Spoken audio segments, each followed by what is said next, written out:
ویسے تو تاریخ کی سب سے بڑی ٹریجڈی یہی ہے کہ ہم تاریخ سے سبق نہیں لیتے،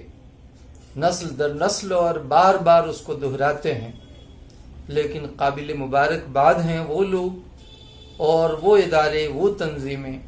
جو اردو صحافت کی تیسری صدی کی آمد کا جشن بھی منا رہے ہیں اور ان چیلنجز کا جائزہ بھی لے رہے ہیں جو یہ صدی ہمارے لیے لے کر آئی ہے۔ اسی کے ساتھ اس پر بھی غور کر رہے ہیں کہ تاریخ نے ہمارے کندھوں پر کیا ذمہ داریاں منتقل کی ہیں، وقت نے امکانات کے کیا دروازے کھولے ہیں، اور اس وقت وطن عزیز میں اور دنیا کے نقشے پر اردو اور اس کے ذرائع ابلاغ کا کیا نقشہ ہے۔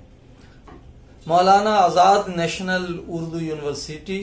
اور اس کے شعبہ ترسیل عامہ و صحافت نے کاروان اردو صحافت کی شکل میں بڑی سنجیدہ، بامانی اور معنی خیز، نتیجہ خیز کوششیں کی ہیں، جس سے اس ملک اور سماج کو بھی روشنی ملے گی اور خود ہمارے ذہنوں سے بھی مایوسی اور کم ہمتی کی تاریکی چھٹے گی۔